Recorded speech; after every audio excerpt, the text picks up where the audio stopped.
welcome back to my channel. Apa kabar semua? Saya harapkan semua dalam keadaan sihat ya. Hari ini saya nak sharekan sedikit tentang cara memutihkan ketiak ya, armpit kita ya. So, stay ya.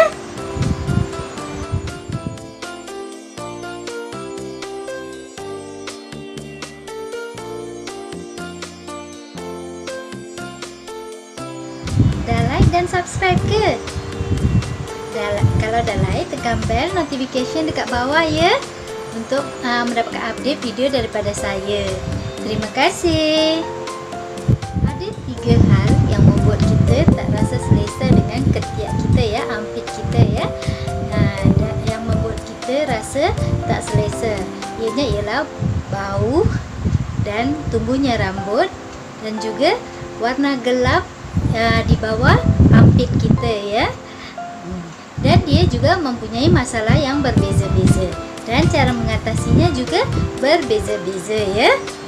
Bau ketiak akan mengganggu aktiviti kita semasa hari-hari ya. So, dikarenakan itu kita akan menggunakan deodoran untuk armpit kita ya. So, bila memilih deodoran, kita kena pastikan deodoran yang sesuai dengan kulit kita ya. So, kita kena tahu membezakan deodoran dan juga antiperspiran ya. Deodoran kegunaannya untuk menetralkan bau dari keringat kita ya, dan dari zat-zat yang dihasilkan dari bakteria yang keluar dari keringat kita ya, yang kita sebut sebagai antibakteria ya. Dan yang ini ialah antiperspiran ya. Antiperspiran dan deodoran tak sama ya. Antiperspiran ini kegunaannya untuk menahan cairan yang keluar dari ketiak kita ya. Itu yang kita maksud dengan keringat di ketiak kita ya. So, antiperspiran ini mengandungi vitamin dan nutrien ya di dalamnya ya. So, dia juga mengandungi whitening ya. So, kita bolehlah bagi mereka yang ketiak hitam kan, bolehlah kita gunakan Nivea whitening ini ya, yang extra whitening ya, untuk ketiak kita, untuk memutihkan ketiak kita yang hitam ya.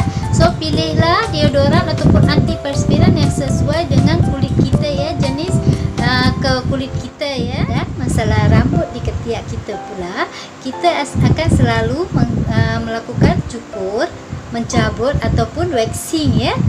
Memang di dalam mencukur kita sangat senang melakukannya ya, dan juga akan senang bersih ya. Tetapi di bahagian kulit kita yang sebelah sana ya, kulit kita itu sangat nipis ya. So, senang untuk terjadi irritation ya, dan sometimes akan mengeluarkan darah. So, bila kita terkeluar darah ataupun irritation semasa mencukur ya, so disarankan janganlah menggunakan roll on terlebih dahulu ya, biarkan ianya relax selama 1 malam ya. Dan bila mencabut pula ianya akan tumbuh lebih lambat daripada mencukur ya, tetapi akan membuat pori-pori di armpit kita senang terbuka ya, dan sehingga senang terjadinya infection di daerah sana ya. Dan bila terlalu sering kita melakukan pencabutan, kulit tidak akan halus lagi ya, dan juga cepat berkerut, dan mengakibatkan area sebelah sana menjadi hitam ya, yang kita sebut dengan PIH atau post inflammatory hyperpigmentation. So, waxing pula, ya, selain membuat kita terasa lebih sakit, dan juga irritationnya mengakibatkan kita lebih teruk daripada mencukur dan mencabut ya.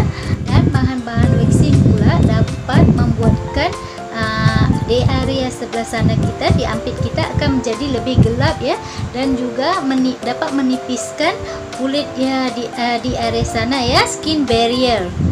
So, dikarenakan sekarang teknologi sudah semakin canggih, ramai orang melakukan laser hair removal ya, untuk menjadikan dia sentiasa bersih ya. Tak payahlah kita melakukan waxing lagi ke, mencukur lagi ke, ataupun mencabut ya. Dia udah lifetime ya.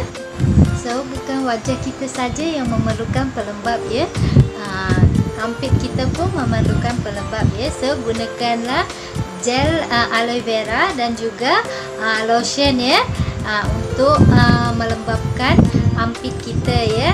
Dan untuk memutihkan ketiak pula, ampit kita ya, bahannya sangat mudah yang boleh kita dapatkan di rumah ya. Seperti buah apel ini ya. Ya, apel ini dapat memutihkan ketiak kita ya. Kita ambil satu biji apel ya. Lepas tu kita potong kecil-kecil ya. Dan kita masukkan ke dalam blender. Lepas tu kita blend, kita campur sedikit air dulu ya. Kita campur secukupnya air ya, seberapa yang kita butuhkan. Lepas tu kita blend dan kita jadikan paste yang akan kita gunakan nantinya ya. Inilah dia hasilnya ya, apple tadi ya yang telah kita blend ya. Inilah dia hasil apple tadi ya. Buah apple ini mengandungi AHA ya, alpha hydroxy acid ya, yang dapat memutihkan kulit kita ya, yang banyak digunakan oleh doktor-doktor estetik kulit ya.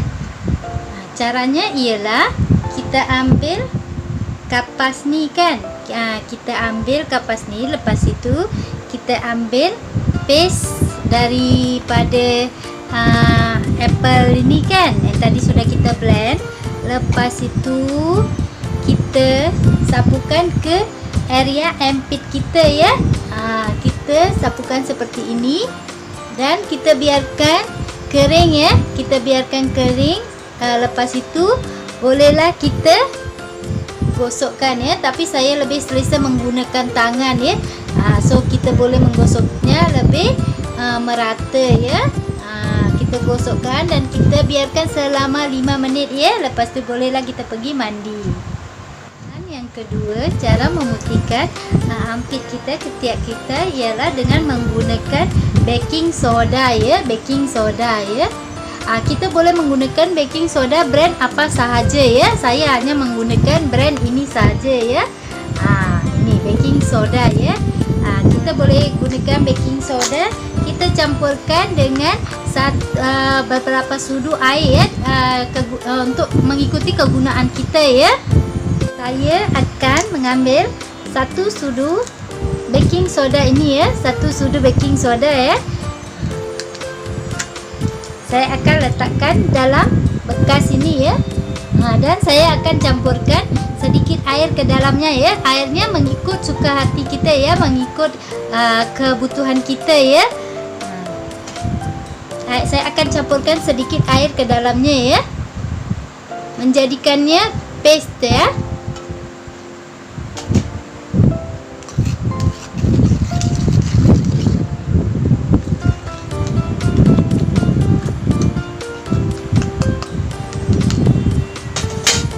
Lepas tu kita gunakan brush ya, kita gunakan brush ni ya. Kita sapukan ke area ampit kita ya, ketiak kita ya. Kita biarkan kita sapukan semua sampai merata di ampit kita ya, seperti ini ya. Kita sapukan. Lepas tu kita biarkan ya selama 5 minit ya. Tak boleh lama-lama ya. Kalau baking soda ini tak boleh lama-lama ya. Lebih kurang dalam 5 minit ya, paling lama 5 minit, 3 sampai 5 minit saja ya. Kita biarkan. Lepas itu kita bolehlah pergi mandi ya. Selama mandi tu bolehlah kita gosok-gosokkan ya di daerah ampit kita itu ya. Baking soda ini juga dapat kita gunakan untuk bahagian lain yang gelap ya, bukan sahaja bahagian ampit kita ya, tapi bahagian-bahagian badan kita yang gelap bolehlah kita gunakan baking soda ini ya, untuk memutihkan kembali area yang gelap itu ya, tona kita yang tak sekata itu ya.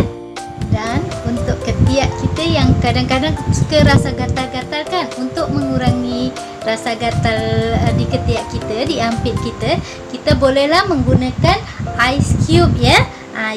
Ice cube ini kita letakkan di dalam kapas ni ya. Di dalam kapas ni ya, kita ambil satu ice cube seperti ini, satu ketul ice cube seperti ini ya. Lepas tu kita balutkan dia menjadi, ataupun kita balut, boleh juga kita balutkan dengan kain ya. Lepas itu kita letakkan di ampit kita ya, dan juga boleh kita gunakan aloe vera ya. Kita sapukan saja aloe vera untuk mengurangi rasa gatal di ampit kita ya. Terima kasih telah menonton rancangan saya. Ini sajalah yang ingin saya sampaikan pada hari ini ya. Saya harap awak semua dapat menerima apa yang saya sampaikan. Jangan lupa like, comment, dan share ya. Terima kasih. Love yourself.